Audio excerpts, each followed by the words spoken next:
You don't see one like this every day. Welcome back, Troglodytes, to your daily dose of guitar information, the Trogly's Guitar Show. The Les Paul Axcess is a very cool instrument that gets its name from the Axcess heel carve on the back that allows for smooth playing all the way up the neck. They're offered in both standard and custom varieties. However, in today's modern lineup, usually you find them in this kind of cherry sunburst finish, known as Bangle Burst, or you can buy them dressed up like an ebony Les Paul custom. However, one has shown up on Reverb that is nothing like we've ever seen. First off, we have an incredibly figured top. That thing is looking great, but is that just a brown color over a maple? No, this is actually a Koa-topped Axcess custom, which we've seen a few Koa-topped regular customs before, and there's been limited edition run standards as well as the Epiphones. But this is the first time I've ever seen anybody mess with the Axcess, so undoubtedly this was some sort of a custom order. But what if I told you the fun does not end here? Take a look at the neck on this thing. It's a 5-piece maple. Usually it's just the straight up mahogany. They don't mess with that stuff, and they've got the apex head carve.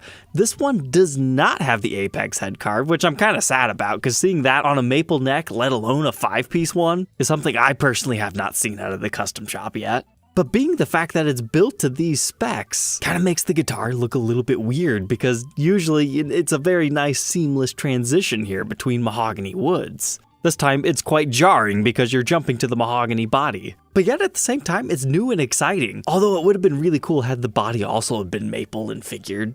But we've got all our usual routes, the comfort cut, you don't have binding on the back because again, these are slightly thinner and many areas rounded over, so they couldn't necessarily make the binding look traditional. And the serial number dates it to 2019.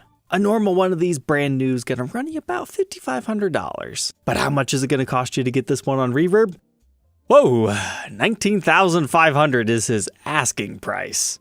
I would assume Gibson would have about a $1,000 to $1,500 upcharge to use a highly figured Koa top like that. You're probably looking about $1,500 for a 5-piece neck versus a regular one. I would assume if you wanted to custom order this, you would be in the $85,000 to $10,000 range. But our COA does not put this one within the Crimson division, so I don't anticipate any crazy price tags. So if you're interested in that one, I would highly suggest haggling it down some, or if you don't mind waiting 2 years for Gibson to make it for you, just go ahead and ask them about it. Either way, really cool piece. Check out this 78 Custom, listed by Garrett Park Guitars. They're asking $5,500 on it. I don't usually love wine red customs, they're kind of boring to me, but this one has such a good look to it. As is typical for this era, it's a 3-piece top, but this side has some pretty decent flame figuring, and then you've got enough darkness and lightness in the other pieces that it gives it such a cool evil hue. The gold hardware hasn't been like ultra worn off, we've got our original knobs on here. That's a guitar, every time you'd open the case you'd be like, oh yeah, that's the one. Looks like we're still rocking the original frets even. Trying to figure out why I haven't made an offer on this yet. Is our headstocks looking okay? Dates to 1978, 278th day of the year. Production number 617 in the Nashville plant, made in USA. Yeah, that's cool. You even get a little bit of streakiness within your ebony board. You don't find that all that often in the 70s. There's a little bit of wear on the neck. Unfortunately, no figuring, but kind of a darker heel than usual. But yeah, that does not seem to be in too bad a shape.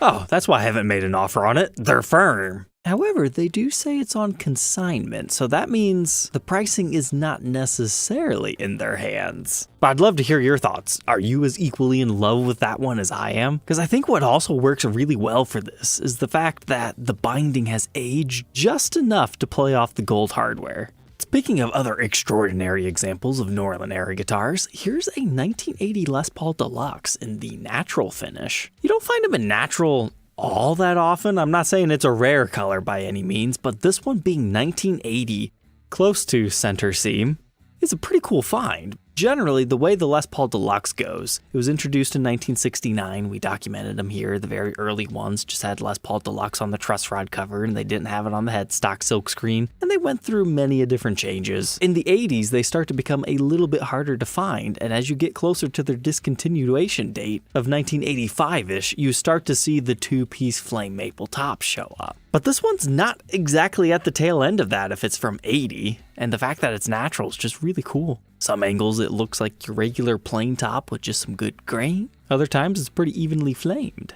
The back on this one's got some great ringy wood grain. I would say that's a win front and back. And it seems to be surprisingly clean, so not a bad version of a deluxe if you're in the market for one. But it does date to very, very late 1980. I had to really take a close look at that. I thought that was an 8, but no, it's a 3. It's also Nashville produced, made in USA. They're asking $6,750 for that one. Now let's get a little bit older. Has anyone else ever seen this configuration on a 60s ES335? Gary's Classic Guitars down in Loveland, Ohio pulled this weirdo up. I had some people on the ES125 review recently say, hey, you're calling this guitar weird, what's all that about? When I say weirdo or freaky thing, it's a compliment. I love the weird, bizarre guitars. So this is like the Firebird Vibrola thrown on here. It looks so strange. I wouldn't say it looks good because typically you see Bigsby on one of these. Or maybe one of the 64 style Lyre Vibrolas. Or perhaps very rarely the sideways version. Or if you're really, really, really lucky, the ebony block. But I have never seen this exact version on a 335, so it just made me go, huh. Interesting. It looks so cheap. Like, I wonder if it came down to the custom order status. They're like, okay, I want a Wang bar on it, but I don't want to pay a lot of money. What's the cheapest one you can throw on there? And that's pretty much what we've got. It's cool. This is definitely one for the collector who wants to show off all the different trem systems on like all the different models. And Gary has it priced at just a little bit more than $25K. Now let's go back to Les Paul reissue territory with some more custom orders. Here's a reported 3A quilt top, red tiger gloss Les Paul, as a 59 reissue. At first I was gonna be like, nah, that's more of a flame top, but then, yeah, I can see some quilty nature to it. It's kind of one of those in-between ones. It's a nice dark evil hue, which is very, very different from most 59s that you see, especially when you get to the back with the red aniline dyes. Whoa, that serial number looks oddly small. But great wood grain on the back of this one. But I only showed you this to warm you up for our next one. Let's take it from red and make it blue. Now here we go. That's a great quilt top. It's an aged blue. You've got the really yellowed over binding. This is just immaculate. I love this example. But you know what else is interesting? Instead of your usual nickel hardware, that is very clearly chrome, which looks a little bit out of place on a 59 reissue. But then again, so does this finish. And the top for that matter. But that's what's fun about custom orders. It doesn't have to be historically correct. And ooh, we're going for the dark blue back, kind of like the Goro Udo signatures, which were also 59 reissues. I would love to see a finish similar to the cherry aniline dyes, but aniline dyeing it blue. I'm not sure if that's exactly a thing, because I think blue binding bleed would be hilarious. But I'd love to see the wood grain get accentuated more, because that's what stinks about blue backs, is they usually just end up looking way too dark, and you can't fully appreciate them, not even in person. You have to get the light blinding on them. But they called this one a 5A quilt top in turquoise blue, and they're asking $8,000. I'd say that's pretty fair for a custom order to not have to wait. It's a little more than $1,000 premium, and you'd probably have to pay that to get a quilty top like that anyways. But hey, if that blue's not your style, what about this one? Indigo Blue Burst, but this time aged. So similar to our last ones, not traditional in the slightest, but it is a very nice dark blue. It's a little bit of a chevron flame pattern to it. But this is one you'd probably have to appreciate more so in person to like see the aging. These weird custom colors, they were from like the 2000s and beyond as far as the custom shop goes. You generally don't see them in heavily aged and worn conditions, so it could be quite fascinating in person. But this one suffers the same fate as most blue-backed guitars. It's just so dark you can't appreciate the wood grain anymore. But the top is looking good. But yeah, you can start to see some of that finish checking all over. Although I'm not seeing it on the top, and that's where I want to see it. But here we go, we're back to our nickel hardware. This one is about $7,800, offered by the Fellowship of Acoustics.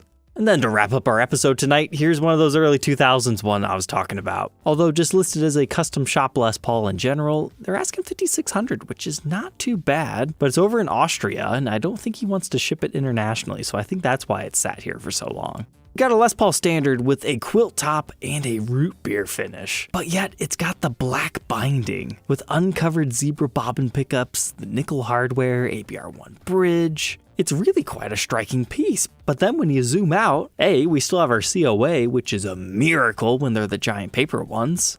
And we've got the abalone inlays. Now, where have we seen this exact design before? Well, the Tak Matsumoto Japan signatures. He's got a double cut that had a very similar finish. The thing is, these came out in 2005. However, Tak's first signature guitar, which utilized similar elements, was in 1999. But either way, it has very Tak vibes to it. So I think if they threw that in their title, they might find somebody in Japan who just falls in love with this. But this was before it was called Made to Measure. It was just Gibson Custom Direct. So that's really cool that they still have these pamphlets and printouts. But this just looks like a regular custom shop Les Paul Standard, so it's kind of in its own different category. It's not a reissue, it's not going to sell for quite as much, but I still think the price is pretty fair if you're in the market for a unique one. So that's guitars only in Austria.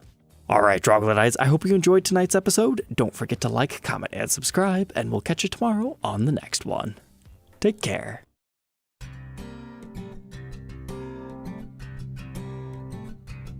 If you enjoyed tonight's episode, consider subscribing. I post videos like this every day. And you might even enjoy this next one.